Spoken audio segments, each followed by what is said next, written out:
The following podcast contains explicit language. This is Paul Wilson. And I'm Danny Voss. And thank you for joining us for the Diesel Performance Podcast. As always, we want to get started by saying thank you for all of the social media engagement we've had. Facebook has been blowing up with comments and private messages to us. Please keep those coming in. Yeah, share our media, please. And also rate us on iTunes. We would appreciate that. Absolutely. And the YouTube, I've been really surprised at how many listeners are willing to just sit and watch just our graphic and listen to us on YouTube. That's been really great. We really appreciate it. Even the comments, although they have been frustrating from day to day on some of the YouTube comments, we encourage all of it. Keep it coming, guys. We love talking with you and interacting with you.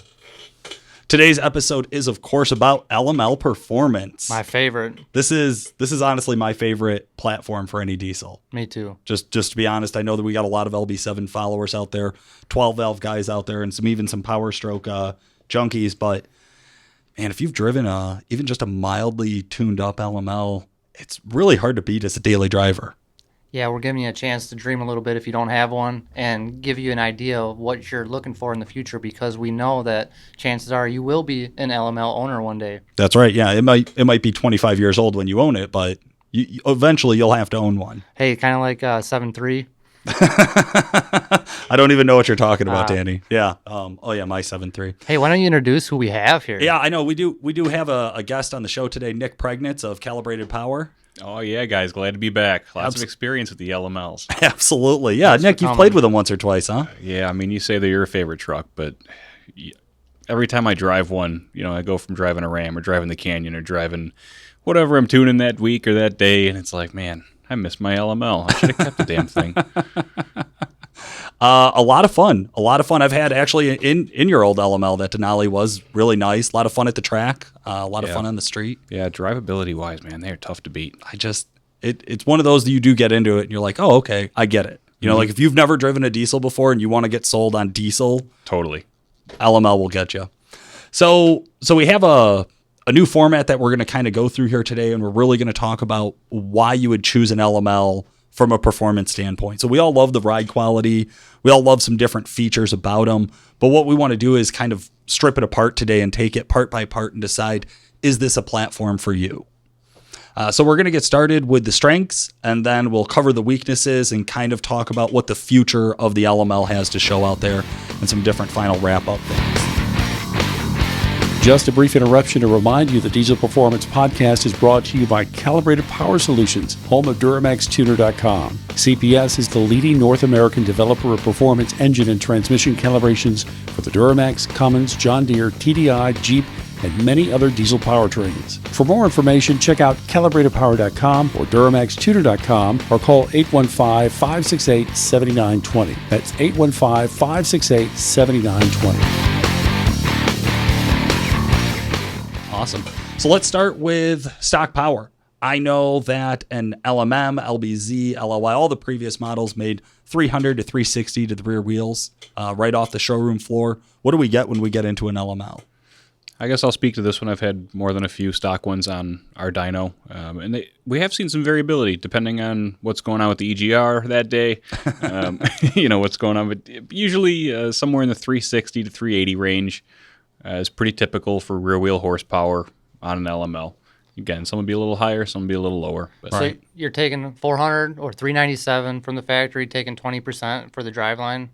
Yeah, I mean, I'm not going to get into dyno semantics here, right, but I'll just tell you what I've seen. Okay, so if you're going to compare any numbers that I give you in this, consider that your baseline, and anything over that, there's some variables. Exactly. And we've talked about this several times on the podcast, so I think our listeners have a pretty good grasp on this. Depending on a lot of different factors, you can come out with a different specific number. It is obvious, regardless of what those specific numbers or variables are, the LML starts with more power than any of the previous models. You can say that, period. Unequivocally. I like it. Okay, so that means it's easier to get to 500 horsepower on any dyno, and that's why I chose that number, because, again, a lot of variables in there, but Danny, you were talking about your LBZ. What did you have to do to your LBZ? Can we get a budget? Can we get a build list for what you had to do to your LBZ to get 500 horsepower out of it? I had to do more than just flash the truck. True story. So does that make me angry a little bit that for for sure, when you get an LML, you know all you got to do is flash the truck and you're there. For an LBZ, I had to do a bunch of supporting modifications to be able to get that and to hang there and stay there and not have any problems with my truck. Absolutely. And you're talking built trans, Built trans, $5,000. right there. You're talking about a lift pump, some fuel modifications.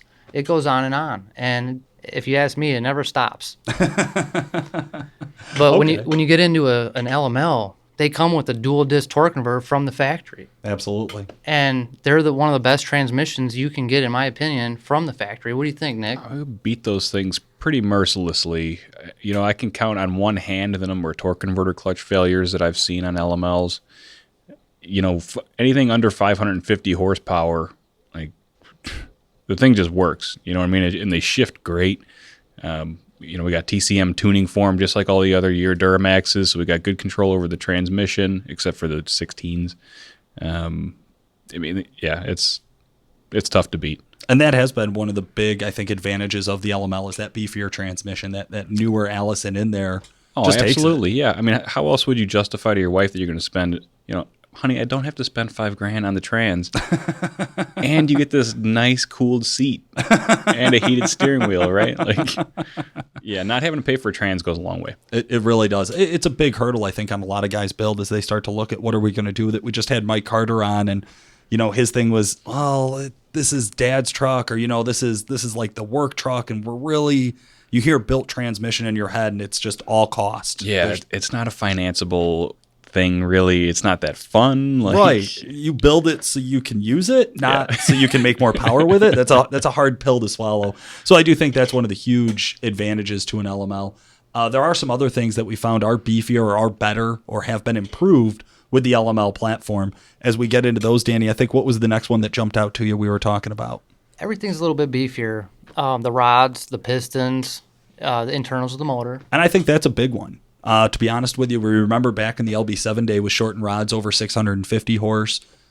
Yeah, not so much anymore. I mean, yeah, it really depends on, the LML is a different animal tuning-wise. So if you get some amateur shit, you could be shortened rods too, but you know they tolerate a lot less timing. They need a lot less pulse width, so there's some tuning stuff there. But for the most part, yeah, 725, 750. I mean, we've got trucks running that without any issues, like daily towing, using it. You know, the pistons are solid. The rods, I would say, as an LBZ is better than an LB7. So an LML is better than an LBZ. And we were talking about this a little bit, Nick, and I think the crank plays into this conversation as well here. Guys are talking about the LML crank being stronger. If they were going to do a budget build on an LMM, they would rob these parts out of an LML core, and they'd run it because it'd be cheaper than buying moly or cheaper than buying cryo-treated. It'd be a really cheap way to do a budget build in a motor. Would you drop LML pistons, rods, and cranks into like an LBZ or an LMM build? I mean, it depends on how I came across them, right? If I kicked them across the shop floor, yeah, I'd pick them up and put them in the motor instead of my LBZ stuff. Am I going to go out of my way to go to GM and buy new LML stuff to put in my LBZ? I mean, probably not. No. If I had an LBZ or LMM and I'm building it, do you think it's going to improve my reliability? Yeah. Okay. Yep. So if it's free, it's worth it. Yeah, if the price is right, man. I mean, if you pick up a whole rotating assembly for $500, sure. You know, That's a no-brainer. If you come across some guy who's building his LML motor and he's got a set of rods, grab them. Yeah. You know? And that's what Bob has done. He's put some LML parts in his LMM from Calibrated Power. When we talked to him and interviewed him, that was a great interview. Yeah, absolutely. No, I know Bob has run it, and that was kind of one of my questions. He did it. I think he was. I mean, there may have been a handful of people who did it before him, but it was kind of before we started hearing a lot about it. Yeah, I mean, we came across LML pistons on GM Parts Direct for peanuts. I mean, literally, I think they were giving them away. We had to pay shipping, maybe. Right. But nobody was buying them then. Nobody. Right. We weren't even tuning LMLs back then. Right. Nobody knew they were around. Yeah. Yeah. So that's a score. So like you said, if you kick them across the shop floor, you come across a good deal on them, it might be worth it. I wouldn't. I'm with you. I don't know if I'd really go out of my way to go hunt them down or pay big bucks for them. You're probably in the long run. I don't know, man. When we get into motor build stuff, I always think like, just quit being a cheap ass and spend the money. That's pretty much where you're at. I mean, if you're tore down to the point where you are picking rods and pistons, like you're probably going to be into it again, right? This is your hobby. Like you are spending a lot of time and money on this thing. is there anywhere you can find $5,000? How many kidneys do you have right now?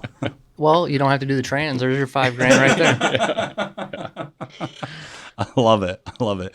Now, we did find that there are some other features as we start to get out of the motor that have been improved as well. I think the one that jumped out to me the most is the tie rods and the torsion bars. Yeah. The front end assembly in the Duramax has always been a joke. It's always been one of those things. If you're going to do my famous line, 4-dig burnouts. Oh my God, you're an embarrassment. You love it. 4-dig burnouts. If you're gonna do 4-wheel drive launches, you always had to build the front end. And we've seen guys with tie rod sleeves that snap the tie rod right above the sleeve. Sure. We've seen guys who have gotten lower quality parts for the front end kits, and they still they do the tire clap. It's my all-time favorite thing to see at the track.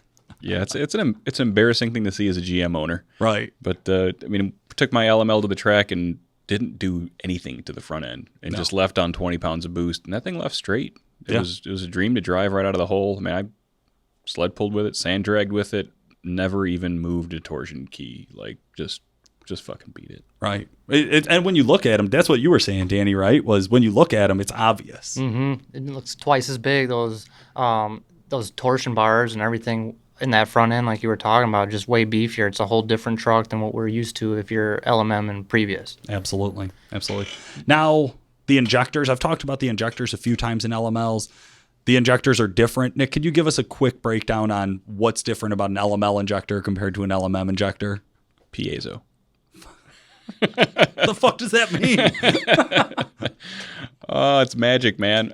More injection events equals better control of cylinder pressure, better NOx control, better noise, harshness, vibration. So there's supposed to be a quicker acting injector that needs less pulse width and can actuate more times per stroke. It's faster. I'm sold. And we see them fail less too, which is, as an owner, always a good thing. Yeah, not a real low tolerance to debris like the CP3 pump.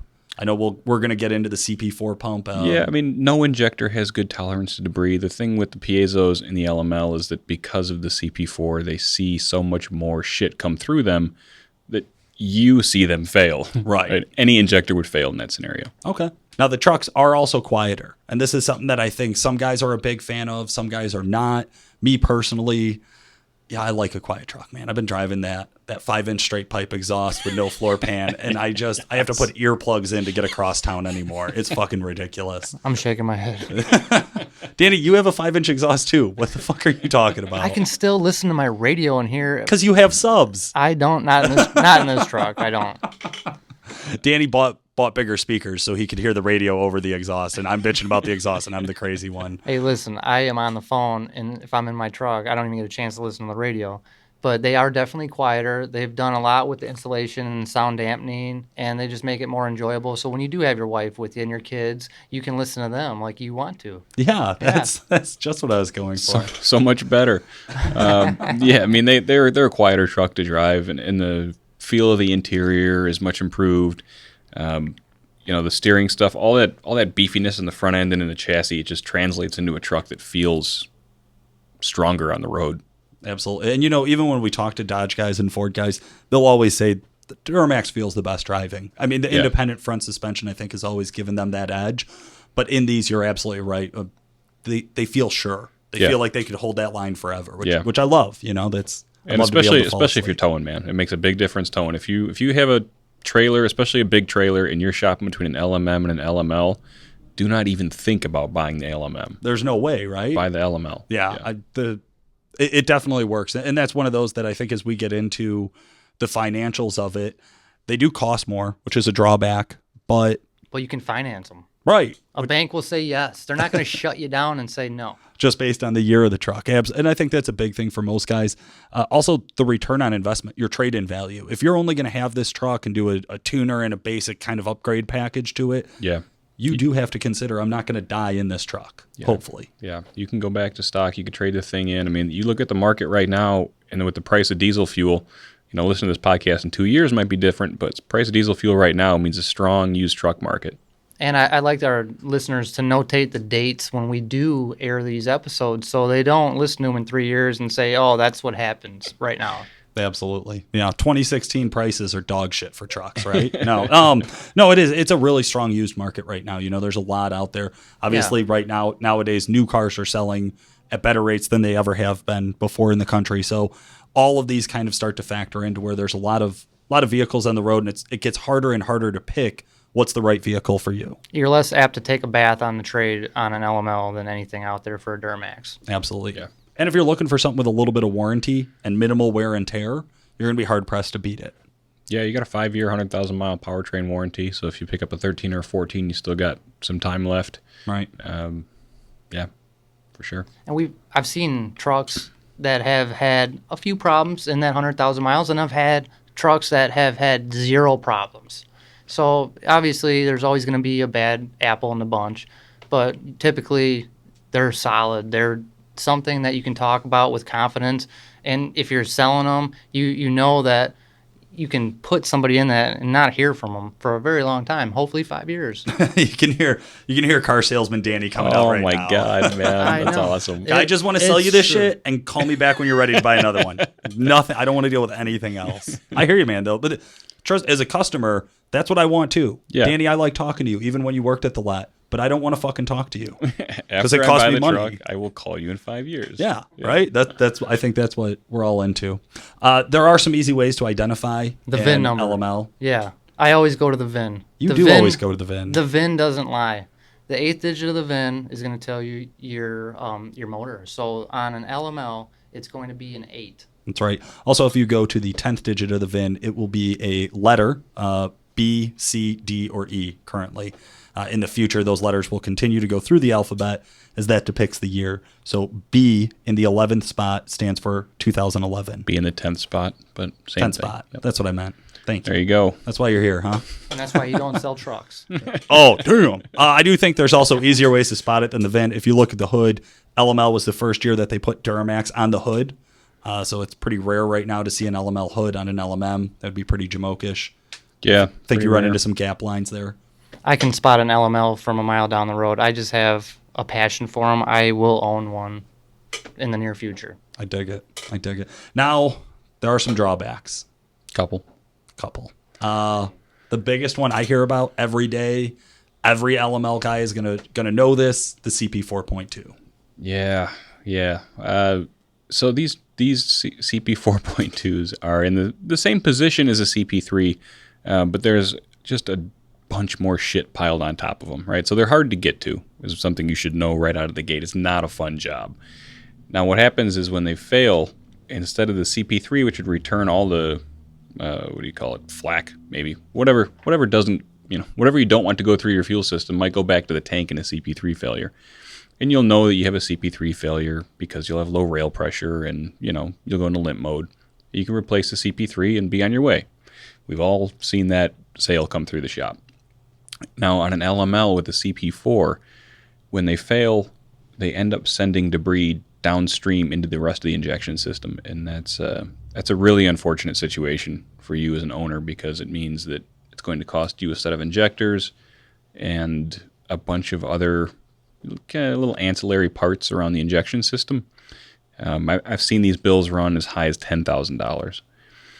Damn. It's really a shitty thing to be a part of. I would be so pissed with a CP4 going out. It would just talk about ruin your day, to be honest with you, because you have this truck that has all of these other new and improved strengths and you're all excited about it and it's badass and it's an LML, and then the CP4 took a shit and ate out your injectors. It's just... Yeah. It's the worst, man. I mean, you say bad day. I mean, I say it's bad year for most guys. Just think, though, if something bad happens to you, somebody's got it way worse. Somebody's going to trump you. That does not fucking help at all. I'm just saying. At all. I don't like to hear these pity parties from people. Oh, I put my truck up to 550 horse. Now the CP4 went out. Oh, poor me. No, you should have known about it before. I do agree with that, and I will say it doesn't seem to really be horsepower. No, I wouldn't dependent. say it is. I'd say it's fuel quality and maintenance, and it's luck of the draw, man. It's a chance. Yeah. We've seen lots of stock trucks have the same issues that tuned trucks do. Yeah, no, it's nothing to do with power levels. I definitely believe debris. That's one of the big problems I think consumers are running into is they're saying that they're having a hard time getting them warrantied from GM because they look at it and they say, oh, something was in your fuel. That's what caused it. Yeah. It's done. Yeah. So this is why I usually recommend for every LML owner, as soon as you buy the truck, buy a lift pump, an Air Dog, a Fass, a Raptor. I don't really care. Buy something with good filtration. Yeah, I mean, I would recommend a Fass, but, Fair enough. put whatever you want on it. Just make sure it keeps running. In my experience, the Fass keeps running. Do that. If you want to, if the CP4 thing just has you biting your nails at night, you can't sleep, you can do a CP3 conversion. It's a lot cheaper than $10,000, but you're looking at 12 hours of labor, something like that, and roughly probably a $1,500 pump and a kit. So yeah, you're talking $3,000, $3,500 maybe. Yeah. And there are kits out there that can do emissions equipped stuff. So the CP3 typically can't kill the or can't work the ninth injector on these trucks. So you have to use a kit specifically designed to work the ninth injector. So if you're going to retain your emissions equipment, you need to buy a kit specifically for that. So just know that. You could also do a dual CP3. So do a dual fueler kit, right? And do a CP3 over it and still retain the CP4 in the valley. Is that still true? You could, but you're still in the same boat if that CP4 ever takes a shit. Right. And I just want to put this out there that I've got a lot of friends and family members, customers, and I don't ever really hear too much about CP4 failure actually happening too often. It's pretty rare, in my opinion. Yeah, I'm right there with you guys on this. I think it's one of those, when everything goes right, I don't call Danny. Yeah. Right? If everything's working on my CP4, I have no reason to look into it and write an article about, man, I just fucking love this CP4 on my truck. Nobody says that. That's not real. Now, if something goes wrong and it ruined my day or my year, I will tell the world. Yes. And I think that's where we're reading a lot about them or seeing a lot about them. You're hard-pressed to find a Duramax forum or Facebook group, about these that don't talk about it. Yeah. You hear the gloom and doom But all the it's pretty time. limited. Yeah. I mean, it's a Loch Ness monster. You know what I mean? Somebody who knows somebody who's seen it. I've seen 2 of them come through the shop. So 2 Loch Ness monsters? I mean, you keep your eyes open, you see shit. Now, there is the cost to the LML, which we had mentioned before. It is going to be higher. So if we're talking about building an LML on a performance platform, you need a bigger budget. Well, you got to pay the cost to be the boss. If you want the best that's out there, you're going to pay for it. Fair enough. Yeah, true. I'm still snickering at that one-liner. I robbed that from Snoop Dogg, actually, so I can't. You didn't pay for a trans, right? So you buy a tuner, you buy a lift pump, rock and roll, man. Yeah, 500 horsepower. And you're Street there. truck, that's... I mean, the only downside is it's heavier than a GMT 800. So the LML with 520 horsepower, 530 horsepower is not going to keep up with an LBZ with the same power. Correct. Know that, okay? 13 9s, 13 8s. Yeah, I mean, you're in the high 13s. If you're a better driver than I am. It's just the facts, man. It's just the facts. Especially if you're in a loaded truck on 35s and got all your cool guy shit with you. It's just, they're not as fast as the older trucks. That is true. So you need a little extra horsepower to get there. I think one of the other things that is kind of that, what we all talk about when we talk about LMLs with customers is we want to talk about the emissions equipment. There's an EGR, there's a DPF, and there's a DEF system, along with some other supporting emissions bullshit. You haven't memorized all the... DOC, SCR. DOC, SCR, right? It goes on. Yeah. We know the alphabet. True story. The emission system is, I would argue, pretty robust. It's been unchanged for 5 years now. 11, 12, 13, 14, 15, 16. Yeah. I think that was 6, but it's a solid emission system. They put up with extra power surprisingly well.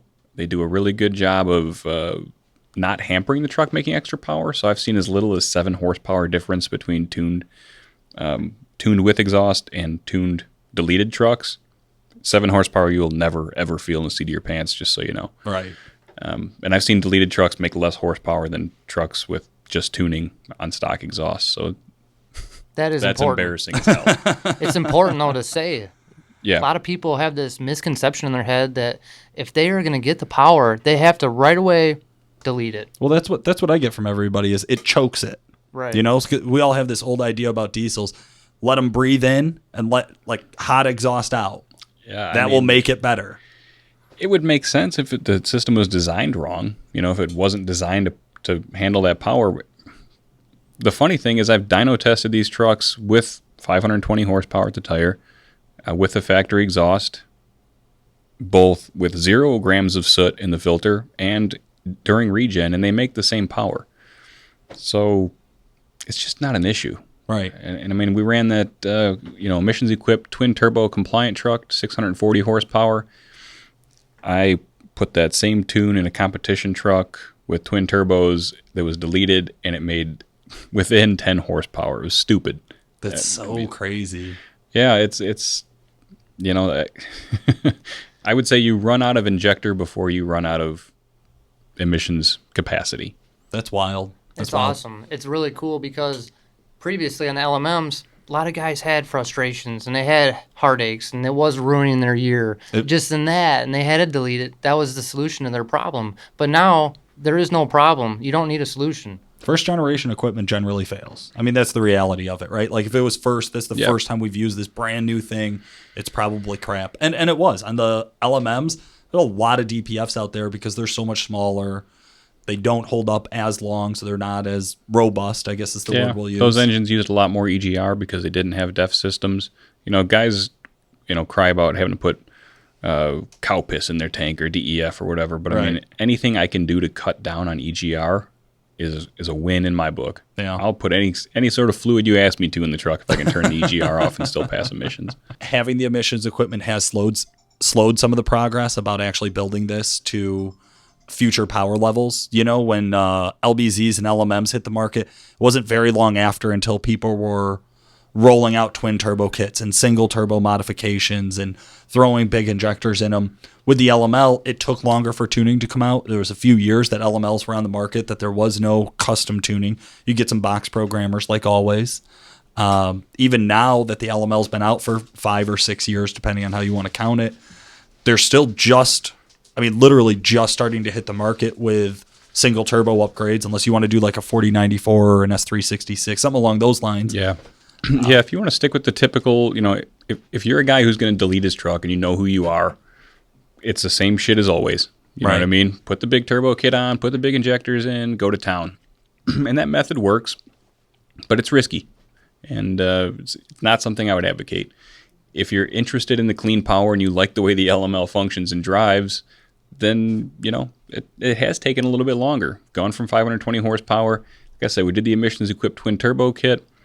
I see the next step as being the, that 63 millimeter 10 blade, the Stealth 64 style turbocharger, built into an LML cartridge, lets you return your turbine braking, lets you really have quick spool up, which makes the emissions system really happy, and shoot for 600 horsepower. Put the CP3 conversion on, stock injectors, 600 horsepower. The trans would be well matched to it. I think everything would be very copacetic. I mean, I think you're there. I think that's finally that badass street truck where the LML's been that's just this awesome truck that everybody falls in love with. But like you said, it is a little bit slower down the track. You do lose a little something for that street feel. And I think if you could upgrade that turbo and max out your injectors, I think you're back in with a shout to where you want to be. That seat feeling Danny and I are always talking about, where it's not a horsepower number, right? Like we try to tell people, don't chase a number on the dyno. Chase a feeling on the street, because that's what you're going to really drive by. I'm with you. And what's really nice, and I just want to put this out there, the LML has been around longer than any other Duramax motor. You've got your LB7 that was 01 to 04 and a half, and you got your LML that's already beat that. Yeah. And that has something, there's something to be said about that. There is. Everybody thinks that LB7's like the long-lived, it's the longest production run, but it's not anymore. The LML has trumped it. The LB7's like the new 12 valve in my opinion. There's a 12 valve guy shaking his head right now. Well, and an LB7 guy shaking his fist. Shut the fuck up, Danny. It is what it is. I hear they cost the same these days. True. All right. Well, I'll tell you what, guys. Thank you very much, Nick, for joining us here at the Diesel Performance Podcast. Happy to be here, man. It's fun. Absolutely. This has been Paul Wilson. And I'm Danny Voss. Thanks for listening. The Diesel Performance Podcast is brought to you by Calibrated Power Solutions, home of DuramaxTuner.com, developer of performance engine and transmission calibrations for a wide variety of late model diesel powertrains, including the Duramax, Cummins, John Deere, Jeep, and many more. For more information and the best customer service in the industry, check out calibratedpower.com or call 815-568-7920. Well, you got to pay the cost to be the boss.